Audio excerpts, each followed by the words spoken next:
In this video, we're going to show you how to make this wonderful centerpiece with Christmas trees. It's done in 4 units that are seamed here that make the dimensional tree. It's critical on the color choices on this particular pattern, and so we've done a whole video on color choices that are specific to this pattern. If you'd like that, click on the link there. And I hope you enjoyed this video. Now, Xerox your pattern, do 4 lefts and 4 rights, and tape it down the middle so it'll be pieced as one piece. And you're going to begin with area 1, and then 2, 3, and then 4. We'll show you it's a little bit different.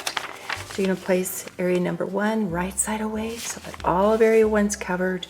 Paper piece 2 and 3.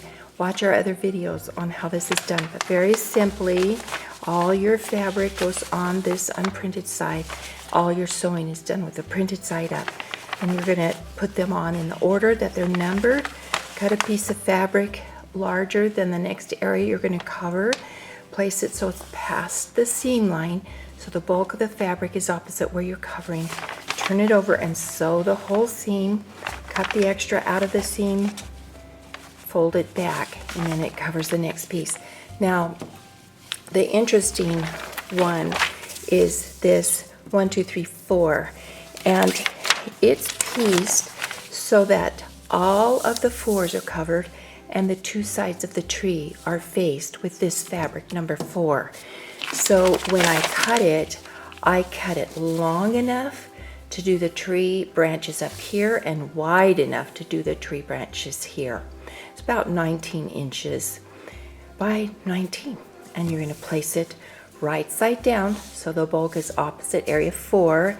Turn it over and sew this whole line. Of course, the fabric is past that line, so the whole line. Trim the extra out of the seam, and then this folds back. Then I will paper piece 5, 6, and 7 in my reds, and then I will place this on top of a full piece of green that will be the tree color, and so that all of it is faced with that one solid piece of green. And batting. I like this batting that I find in the inner facing area. It's used for facing or for sandwiching in purses because it's just kind of a cool, not like warm and natural, it's just different, and I really like that. Then I'm going to sew all the way around on the solid lines, and I leave this little area here open for turning since it's straight and easy to turn. Before I turn, I'm going to cut it out on the dash line, making sure I cut into the V's so that these are easy to turn. You want to cut grade deep in there without getting your stitches. Then you turn it and press it, and then you'll put 2 sides together.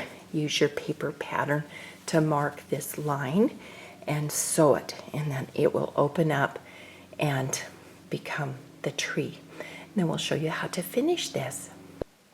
To make the presents that will go in the corner, I took a Xerox 4 of them and placed them on top of 2 pieces of fabric that are right side together and thin batting.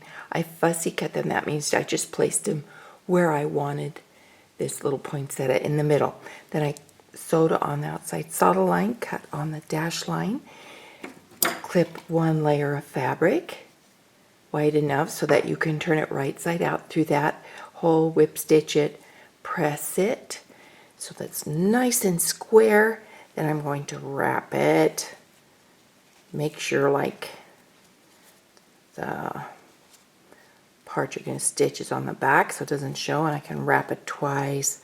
Put a bow right there. It's so cute. And then just tack it right here to the corner of our trees, and it just adds a little interest there in the corner. Now it's finished.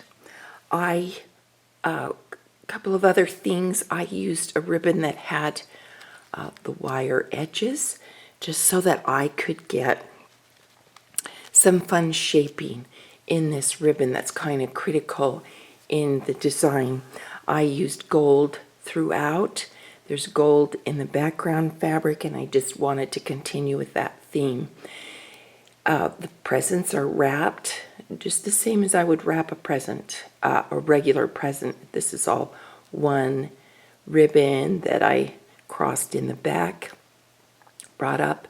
The bow is a separate bow that I stitched on. I trained the streamers by tacking them, because I wanted that look to stay.